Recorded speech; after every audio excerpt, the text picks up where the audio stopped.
Hello students, कैसे हैं आप सभी। उम्मीद करता हूं आप सभी अच्छे होंगे। आज के वीडियो में मैं आप लोगों को संख्याओं से परिचय कराने वाला हूं कि कौन सी संख्याएं पूर्ण संख्याएं हैं, प्राकृतिक संख्याएं हैं, पूर्णांक हैं, कैसे आप पहचान कर पाएंगे और आपको पता कैसे लगेगा। आइए देखते हैं। सबसे पहले ले लेते हैं प्राकृतिक संख्या। प्राकृतिक संख्या को हम बोलते हैं नेचुरल नंबर्स।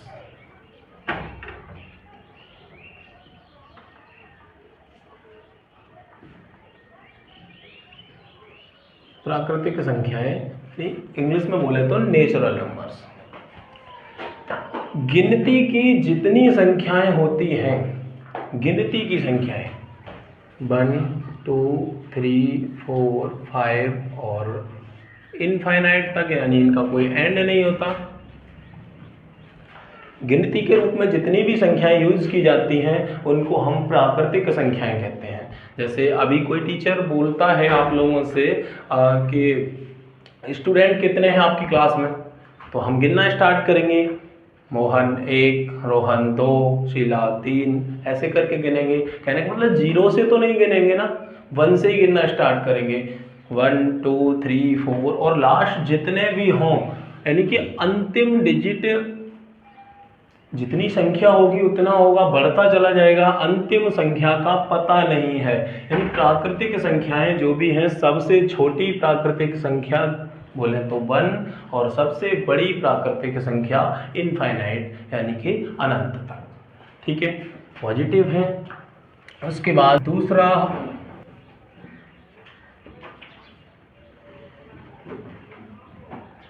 पूर्ण संख्याएं। पूर्ण संख्याओं को अंग्रेजी में बोलते हैं होल नंबर्स।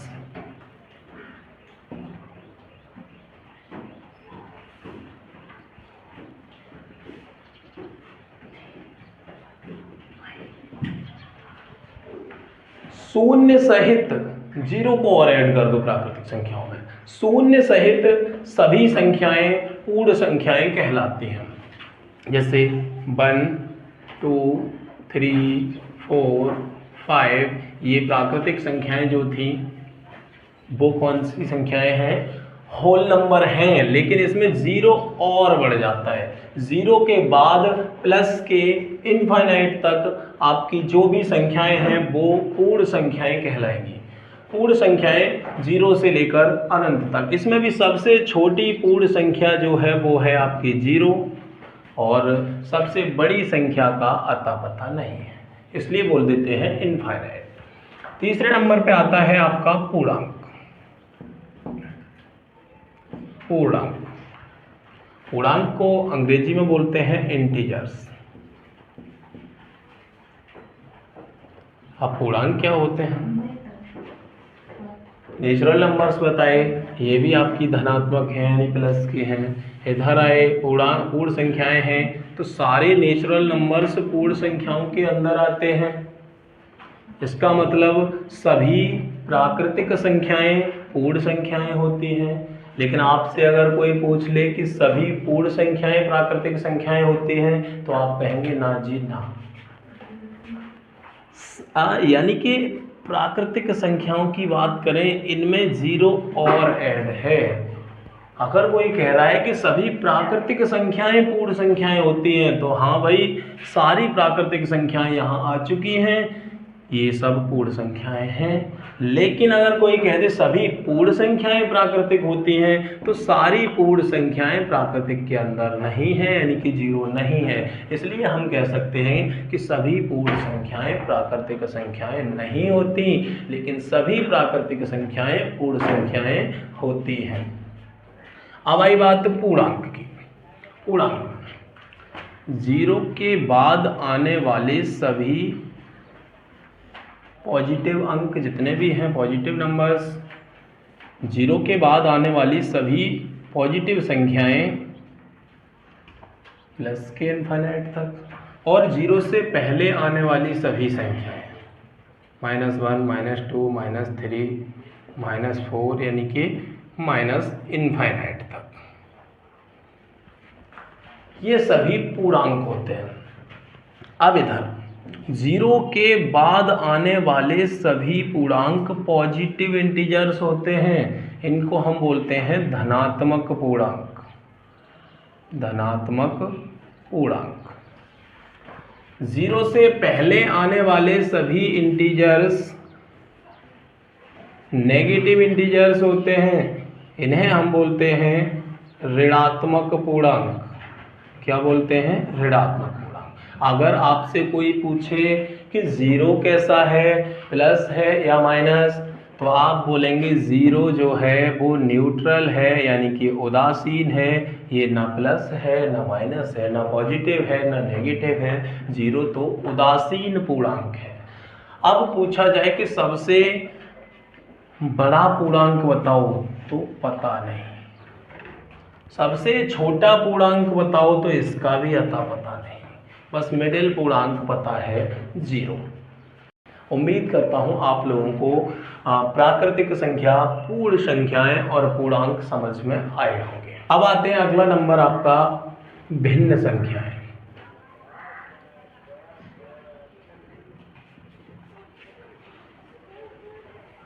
चौथे नंबर भिन्न संख्याएं, फ्रैक्शंस। ऐसी संख्याएं जिनका अंश जो होता है वो हर से छोटा हो, उन्हें हम उचित भिन्न कहते हैं।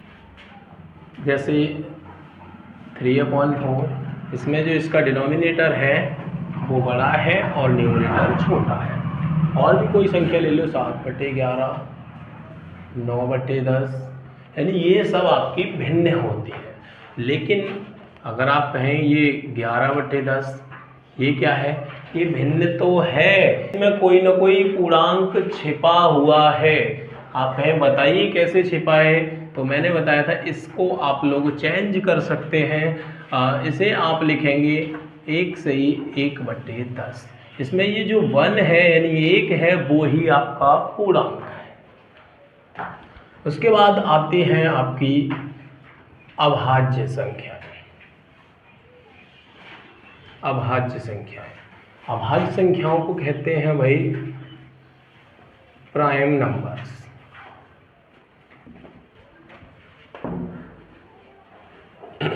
अब अभाज्य संख्याएं कौन सी होती हैं? ऐसी संख्याएं जो या तो स्वयं से विभाजित हों और या फिर 1 से विभाजित हों, जैसे 2, 3, 5, 7, 11, लास्ट पता नहीं। 2 या तो खुद 2 से विभाजित होगी या 1 से। 3 या तो खुद 3 से विभाजित होगी या 1 से। 5 की बात करें, 5 या तो खुद 5 से विभाजित होगी या 1 से। ऐसे ही 7 से ही कटेगी या 1 से। 11, 1 से तो सभी संख्याएं कट जाती हैं, 11 से ही कटेगी। तो ऐसी संख्याएं जिनके 2 ही गुणनखंड हों, वो सभी संख्याएं अभाज्य संख्याएं कहलाती हैं। अब पूछा जाए सबसे छोटी समअभाज्य संख्या। देखो, आपको दिख भी रहा होगा यहाँ पे भी, और आके भी एक बात बता दूं कि जो भी अभाज्य संख्याएं हैं, 2 को छोड़कर शेष सभी संख्याएं विषम संख्याएं हैं। ये 2 जो है वो कैसी संख्याएं? सम भी है और अभाज्य भी है। तो सबसे छोटी सम अभाज्य संख्या आपको हर बार पूछा जाता है एग्जाम्स में, या वैसे भी आपसे पूछा जाता है कि सबसे छोटी सम अभाज्य संख्या कौन सी है। तो सबसे छोटी सम अभाज्य संख्या आपकी 2 है। लेकिन कुछ बच्चों का डाउट ये भी है कि 1 क्यों नहीं है? 1 भी तो स्वयं से कटती है। तो वो भी आपका डाउट क्लियर कर देते हैं कि जो 1 है उसका जो गुणनखंड है वो 1 है, वो स्वयं से कट रही है या 1 से कट रही है, लेकिन इसके कोई दूसरा गुणनखंड नहीं है।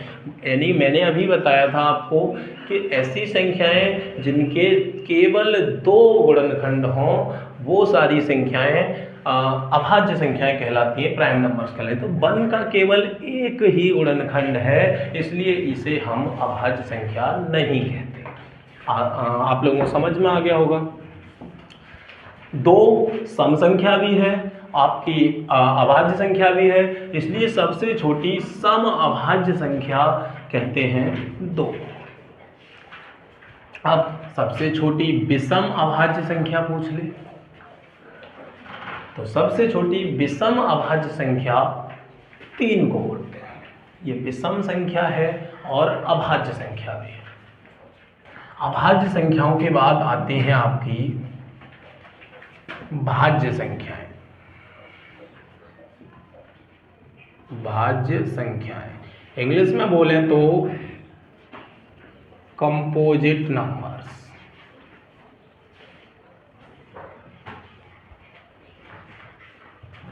ऐसी संख्याएं जिनके 2 से अधिक गुणनखंड हों।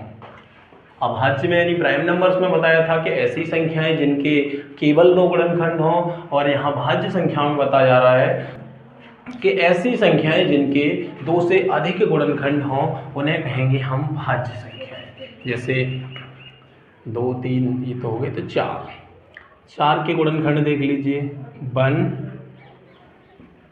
2 से भी कट जाएगी और 4 से भी, यानी 2 से अधिक गुणनखंड है। आप 6 को ले लीजिए, 6 1 से भी कटती है, 2 से भी कटती है, 3 से भी और 6 से भी। और भी कोई ले लीजिए, 8 ले लो, 8 1 से भी कटेगा, 2 से भी कटेगा, 4 से भी कटेगा और 8 से भी कटेगा। यानी कि ऐसी संख्याएं, आप लोगों को समझ में आ रहा होगा, ऐसी संख्याएं जिनके 2 से अधिक गुणनखंड हों, ऐसी संख्याओं को हम भाज्य संख्याएं कहते हैं। लगातार कोई भी संख्याएं हो सकती हैं। आगे 9, देखो यहाँ पे 2, 3 ले चुके, तो 4, 5 के बाद 6, 7 के बाद 8, अब 9 के बारे में बात करें तो 1, 3 से कट जाएगा ये और 9 से कटेगा। लेकिन एक चीज़ दिखी होगी कि स्टार्टिंग की जो भाज्य संख्याएं हैं वो ये भी सम है, ये भी सम है, ये भी सम है, लेकिन ये जो 9 है वो कैसी है? विषम। और कैसी है? भाज्य। अगर कोई कह दे सबसे छोटी विषम भाज्य संख्या कौन सी है, तो आप कहेंगे आंसर आपका होगा 9। सबसे छोटी विषम भाज्य संख्या जो है उसका आंसर आपका है 9। अगर ये कहा जाए सबसे छोटी सम भाज्य संख्या बता दो तो 4। देखो 2 है सम, लेकिन वो कैसी है? अभाज्य। 3 भी अभाज्य, तो सबसे छोटी सम भाज्य संख्या, सम और भाज्य संख्या, सम भाज्य संख्या पूछे तो आपका आंसर 4। अब दोबारा समझ लो, सम अभाज्य पूछे तो 2 सबसे छोटी, सम भाज्य पूछे तो सबसे छोटी 4। ऐसे ही विषम अभाज्य पूछे तो 3 और विषम भाज्य पूछे तो आपका 9। आपको समझ में आ गया होगा। चलो बढ़ते हैं आगे। सह अभाज्य संख्याएं।